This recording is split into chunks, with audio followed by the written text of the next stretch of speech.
who we are, and we've got to learn who they are. So I'm going to reverse that order and talk a little bit about who they are. We have a government here called and this board rocks a little. See if I can do this. We did. Yeah, and it's still rocking. That's all right, I'll just hold on to it.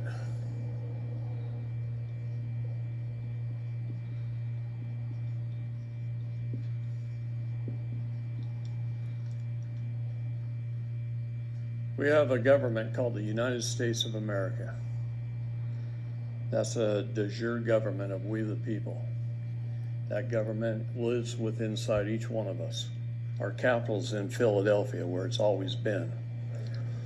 President Trump is the current president of that government right now. Okay, he's also the current commander-in-chief of the military. And the military recognizes him as such. He still has the football, the nuclear codes. Biden does not. Okay.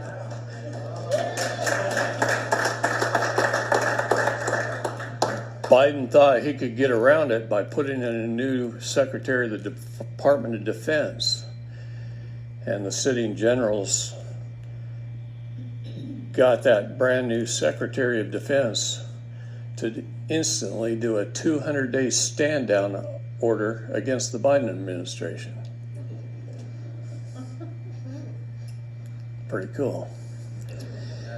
See, then we have this government. It's called the United States. It could be United States of America, USA, Inc., U.S.A.Inc.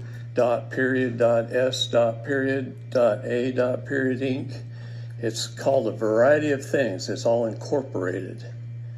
It's incorporated under the District of Columbia. The District of Columbia is owned, there are 100 shares of stock to that corporation. We only know who owns 5 of them. 5 out of the 100 shares we know the owner of.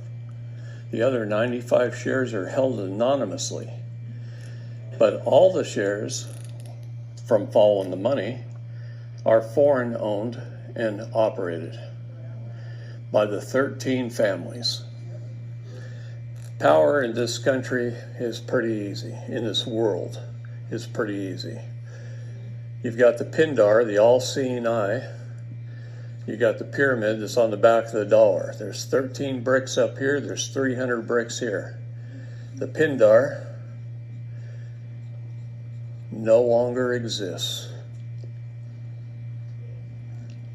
In 2016 and 2017, President Trump took him down.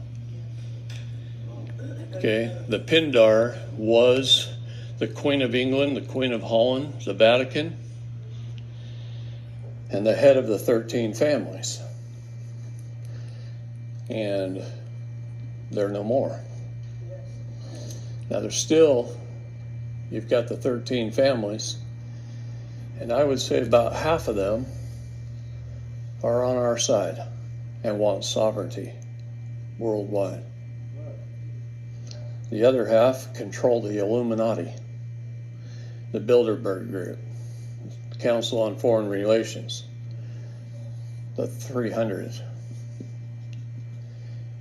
If I did that and I drew lines like this, I could write the name of every organization on earth on those lines. Every organization, every religion, every organization of government, I could write them on those lines. Can everybody hear me? Can everybody see the board from over there? Okay. All right. When people rise into a position of power, they get controlled. Now, sometimes that's a gunpoint. Sometimes that's threats to their family. Sometimes it's just a big old chunk of money in their bank account. But they get controlled.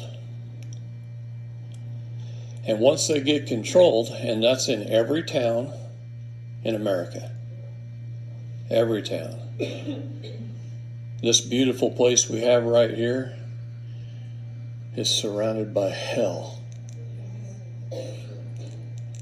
I know, I've been down here many times investigating it. Okay? I can tell you some stories. But they rise into this position of power and they're controlled. And they control everything. God was against 4 groups of people. Do you know who they were? In fact, Christ was a warrior against all 4 groups of people, and he called them out all the time. The bankers, the attorneys, doctors, and organized religion. Wow, usually when I say that last one, I get a reaction. Not from this group. All right. So we have this corporate de facto government right here that Biden is the CEO of. Now, if you go to Dun & Bradstreet, you all know what Dun & Bradstreet is? Okay, every corporation in the world, Dun & Bradstreet is their credit bureau. So like the people have Experian and TransUnion and Equifax, corporations have Dun & Bradstreet. And if you go to Dun & Bradstreet, it says it's out of business. It's bankrupt. Trump dissolved it. Oh, yeah. He declared a new Declaration of Independence, which I'll read to you before the end of the weekend. Okay? And it is a bankrupt corporation. But if I owned a pizza shop here in town, and I went bankrupt, and I closed it down as far as the Secretary of State's business licensing department is concerned, and I just declared it non-existent, but Monday morning, I showed up, and I unlocked the door, propped it open, put a brick in it, turned the lights on, and the people walked in the door and started ordering pizza, and I fixed it for them, and they didn't know the difference. Well, then I just stay open. Doesn't matter if it's bankrupt. Doesn't matter if it's out of business. Doesn't matter if it's registered with the State License Bureau or not. If the people show up and order pizza, we're in business. Well, that's why Biden's sitting there. The people are still showing up and thinking he's the president. Trump only turned over 1 of the 3 offices a president holds. He didn't turn over the commander-in-chief of the military. He didn't turn over the president of the United States of America. Biden cannot stand in front of unfringed flags. The military is turning their back on him. When I was in the military, if I didn't stand and salute a commanding officer, especially the commander-in-chief, you know what would happen to me? Yeah, I'd be court-martialed, kicked out, dishonorable discharge. It's cut and dry. It's right in the UCMJ. That's what happens. There is no choice.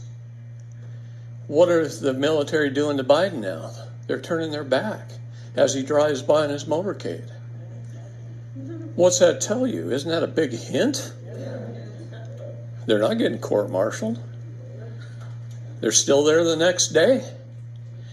When you go into our military bases, you go in the admin buildings. In every single admin building, as you walk in the front door, on the hallway is pictures. Pictures of who's in charge. POTUS frame is empty in every military base in the country right now.